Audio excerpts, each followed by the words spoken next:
Sup guys, Xander 977 here today to do Toriko chapter 289 review. And man, this chapter of Toriko again is another insane chapter. Man, Toriko just keeps building momentum, keeps building pace, keeps building excitement, right? Every week it's just something new to look forward to, right? This is insane, completely insane. A lot of stuff happened in this week's chapter of Toriko. A lot of stuff, a lot of relevant stuff, a lot of interesting stuff. But first, I'll just start out with the initial summary and then we go in depth, through each point, the discussions, etc. Now, first, at the very beginning of this chapter, right, we see a color page spread, which I liked, with all of the four heavenly kings, Hercules, Mappe, Nosh, and that Sesaya dude. All of them were there, and this is the first color page spread that we see of Toriko with black hair, because in our color page spread we see him between his red Oni and his blue Oni, his red ogre and his blue ogre, and he's there with just his black hair. So that's pretty interesting and that was pretty nice. Then we just jumped to the first chapter, right? No, the first page in this chapter, and the first page in this chapter is a narration basically talking about it's been eons now since Hercules got familiar with this scene, and it turns out that what it's talking about is Hercules' vacuum attack, destroy breath, right? We actually get a name for it in this chapter, destroy breath. So right, this heavenly kings, right, Hercules, one of the 8 heavenly kings, this dude is so hacks. Hercules, one of the 8 heavenly kings, this dude is so hacks that when he just breathes in, when he inhales, that's an attack by itself that creates a vacuum, and that and that simply join our inhalation of breath is called destroy breath, because it really destroys stuff. It makes a vacuum. And we see the whole explanation with the flowers just basically withering, because it said that every time that it's known, eons know, every time it's done this attack, the only one that survives is it itself. And we see Toriko struggling after Hercules did that attack last chapter, and this chapter we see him kind of blooded up, kind of bruised up. But what piqued my interest, right, was all of a sudden we see Toriko face get fierce, right? We see him get fierce, and I'm like, wait, isn't this dude struggling to breathe? Why is he getting fierce all of a sudden? And then we see next panel with Hercules looking at him, and then Hercules himself or herself, I should probably say Hercules, right? Hercules Hercules herself instantly, got surprised by something. Apparently Toriko is doing something. We'll probably find that out next week's chapter, but something was there that piques Hercules' interest, right? At first we see Toriko struggling, and all of a sudden we see him have kind of a fierce look on his face, like he has somehow found a way around this vacuum thing, and it's not really bothering him as though we would expect. And then all of a sudden we see we see Hercules get surprised by something. So all in all, that's some insane shit right there. Just when we thought Toriko was down and out, right, just when we thought Toriko needed saving, who knows, right? No, I know that I think about it, it could actually be Terry, Coco and Kiss running in there to intervene and getting Toriko out of the area. It could be, right? That's a possibility. But that fierce look that we saw from Toriko, I think that means something, that Toriko is still doing shit again, even though he's in a seemingly unwinnable or impossible situation. He's doing stuff again, right? That's just Toriko for you. That's some insane shit. So scene switches back over to Komatsu and the rest of the gang trying to prepare the air fruit. Now Komatsu and all of them are on top of the fruit. Nosh is under the fruit, and that Cecilia dude is busy making the ingredients to put on the air tree's roots so that it can soak up the ingredients. Now on top of the air fruit, Komatsu says okay, he's going to begin preparing ear. Now, as soon as he uses his knife to touch the ear fruit, all of a sudden we see two blasts of air from the other side of the ear fruit, air leaking out. So Zebra said, okay, he's no. Komasu asked Zebra to seal it up. Zebra said, okay, he seals it up, and instantly he's shocked by the amount of force that's coming out, even though it's just air. The force is incredible, and not just that as well, but Komatsu even remarks to say that, just from that simple gesture, just from that simple action of him making a slight indentation into the fruit, all of this air just begin popping out. So that goes to show you of how not just enormous and gigantic the air fruit is, but just how delicate it really is. For something so big, it's very, very delicate. So they really need to be really careful with this. So Komatsu is there explaining his cooking method. He basically explains that typically how they will cook it is they would basically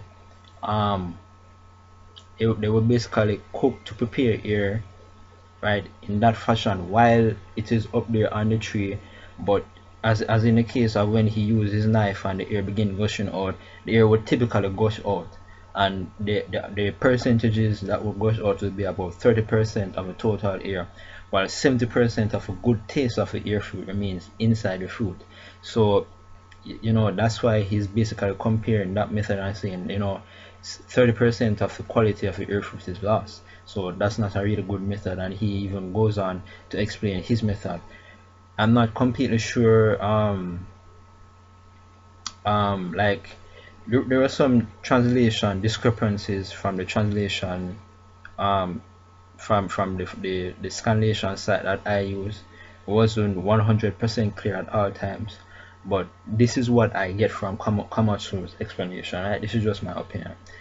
He basically saying that to preserve the 100 good taste of the air fruits, right, what they need to do is they need to make the air fruit as ripe as possible. They need to make the air fruit, right, as ripe as possible before it falls to the ground. So the air fruit needs to kind of ripen while being on the tree, right? And while being on the tree, if it falls and it retains its shape, then all of a good taste will remain inside the fruit. It won't be lost. The 30% that was lost won't be lost, and the good taste will be lost. He's basically saying that even though with his method, when it falls, there will be a hole to let out a certain amount of air through one location, but because it retains its shape, the good taste of the air fruit won't be lost, and that remaining good taste will be, according to him, I'm guessing 100%, right, good taste. So the difference with his method and the previous method, right, the previous method had like 70% good taste, but his method has 100% good taste. That being because he actually prepares the air fruit in such a way that it ripens, right? It ripens and then falls, and then prepare it in such a way that even when it falls, it doesn't collapse in on itself to lose some of the good taste. The good taste still remains safely intact. I kind of visualize all of this like a egg and the egg yolk, right? Something similar to that. So the remaining good taste, right, is supposed to be this small area inside the fruit. So even though the 30% air would be dispersed and go out, but because it retains that shape, all of the good taste will not be lost, as opposed to it just falling and collapsing. That's what I get from what he was trying to explain in this with his cooking method. Yeah, it's really hot. So now once he explains that method, he basically asks Sonny to help him use his hairnet to cover the whole circumference of the air fruit. But it's revealed in this chapter that Sonny's hairnet maximum distance is 700 meters, and the circumference of the entire air fruit is 1,500 meters. So Sonny was pushed to his limits and beyond, right? Somehow by using his remote hairs, he was able to interlace them and lock them together to somehow be able to cover the entire circumference of the air fruit. So right there, Sonny was pushed to his limits, right? Zebra said, okay, he will continue using his voice card to stop all the kind of mini escape of air from the airfield. And he even goes on to say that even though it's just air, the force that's coming out from every one of those kind of air blasts is like the force of an erupting volcano. That's some insane force, right? And Zebra is stopping several of these, and he's basically saying that, you know, he won't be able to hold out for long. He can't put up too much of this, right? It's too much even for him. So both of them are doing their job, and then Komatsu even asks Coco to help use his poison because of the effects of the Sasaya using those ingredients, plus Branche slashing apart the air around the fruit. The fruit is ripening smoothly, so they need to use, or rather he asks Sunny to use his poison to kind of counteract and kind of to slow down the ripening process a little bit, to stress the fruit so that it doesn't ripen as fast. So Coco agrees, and even when Coco is using his poison, all of a sudden, because of the insanely good taste of the air fruit, you know, his inner demon began coming out right there on the spot. So all of a sudden, because the air fruit began ripening, his inner demon began coming out, and because it began coming out, you know, he was basically stressed because he was trying not to become overcome by that, right? He was trying to remain in control. So, and then it's also revealed that the other wild beasts in the area, because of the insane good taste of the air fruit, they were lured to that area as well. So we see all kind of beasts coming in from all over, and that dude Mappy, he jumps in there and begins fighting them. So, you know, everyone was playing their part, everyone was doing something to contribute towards preparing this air fruit. And then all of a sudden we see the string, or the basically the I call it string, but basically, you know, the line that attaches the fruit to the tree, it began to tear apart. That means that the fruit is fully ripe now, so it began to fall.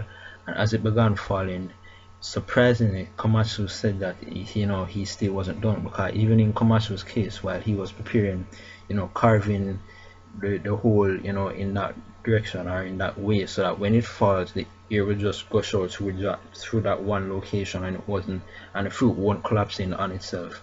He's basically saying that, you know, because the fruit is so delicate, 1 millimeter of mistake on Komatsu's part will cause the entire fruit to explode. So all of them, you know, all across the board, we see all of the members, all of them there being currently pushed to their limits in their own respective way. Even for Toriko, right? Toriko is pushed way beyond his limits right now, right? He's out in some other level shit. I can Toriko is on some other level shit right now. But everyone is playing their part. Everyone is trying their best just to prepare this one air fruit. So after that point, after it's falling, right, Komatsu basically says he needs another minute. Nash, who was waiting below the air fruit, realizes that it's actually his time now to use his ability, so he buffs up again, and he actually gets more buff than we've ever seen him before. He gets like massively huge, right, like bigger than anyone we've seen there, probably big as or probably bigger than Mansam, you know, that dude Ichirayu second in command, who is now the leader of IGO. Him, when that dude uses knocking and his arms grow, he's insane. His arms are insane, the size are insane. It's probably around that size. He got that big and then just shrink, you know, kind of condense all that energy into his head, and then he uses that to stop the air fruit from touching the ground while Komatsu wasn't fully done yet.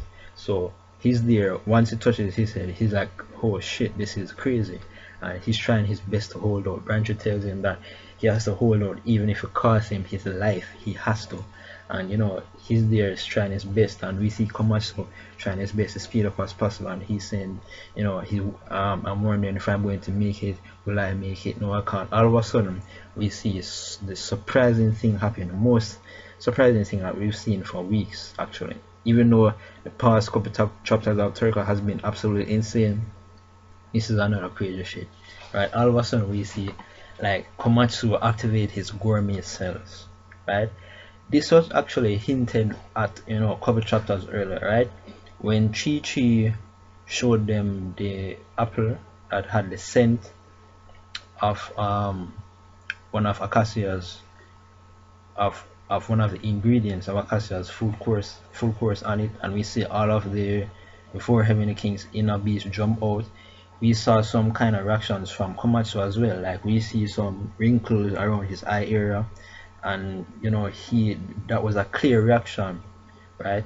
Not as profound as the others, but that was a clear reaction from him for someone who should just be an ordinary human who doesn't have any gourmet cells.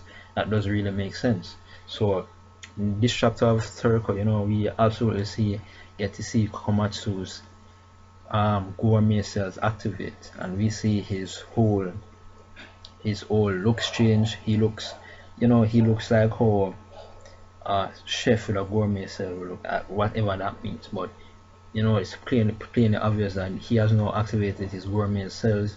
All of a sudden we see him in his gourmet cells now do a couple of quick slashes, and then after that we see him begin to pass out, and then it's revealed that the fruit fell safely to the ground, and it fell.